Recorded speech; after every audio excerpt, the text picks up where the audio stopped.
আবারও একটা খুব ছোট্ট অভিজ্ঞতা, কিন্তু খুব ভালো অভিজ্ঞতা। আমি কাশিতে গিয়েছি, সেবারে আমার মেয়ে এসেছিল, মেয়ের সঙ্গে গিয়েছি। তো আমরা হেঁটে হেঁটে এগেন মা মেয়ে খুব ঘুরছি। তো কেউ একজন বলল যে এখানে তো প্রচুর শিবলিঙ্গ আছে এবং প্রত্যেকটা শিবলিঙ্গের একটা আলাদা নিজস্ব মহিমা আছে, তো ঘুরে ঘুরে দেখুন, জানুন। তখন হ্যাঁ, তা মেয়েকে বললাম চল দেখি। কেউ বললো তিলভাণ্ডেশ্বর, তো তিলভাণ্ডেশ্বর যাওয়ার জন্য একটা রিক্সা নিয়ে নিলাম। নিয়ে রিক্সাওয়ালা তো গিয়ে একটা মসজিদের সামনে আমাদের নামালো। তো মসজিদ দেখে মনে হলো এখানে তাহলে মন্দির কোথায় হবে, কোথায় পাবো মন্দির।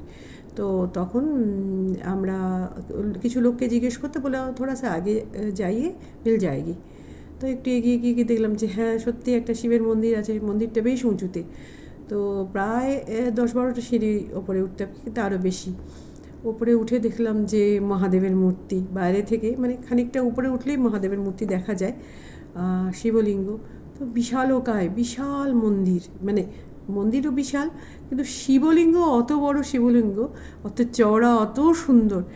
আর শিবের যে লিঙ্গ, তার ওপরে না চন্দ্র আর সূর্য, চন্দ্রাকার পাথর করা, আর সূর্যের রয়েছে।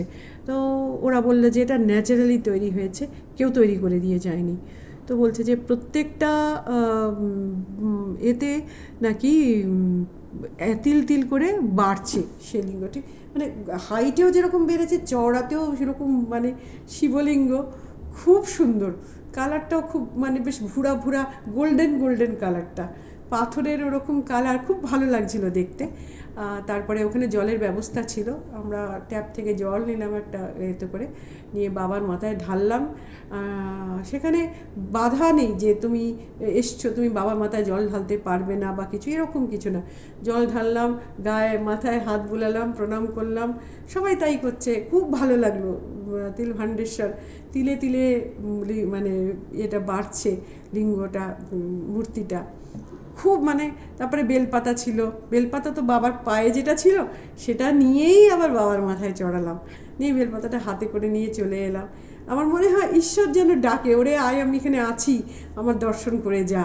ঠিক যেন ওইরকম পরিস্থিতি, মানে তিলভাণ্ডেশ্বরের মূর্তি কাশিতে আছে, আমরা তো জানি না, কিন্তু যে সুযোগটাও পেয়েছি দেখার জন্যে, যাওয়ার জন্যে ওখানে।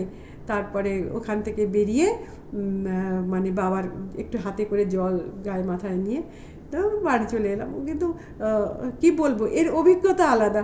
কাশিতে না প্রত্যেকটা জায়গা যেন ডাকে, ওরে আয় আমার দর্শন করে যা, এইরকম।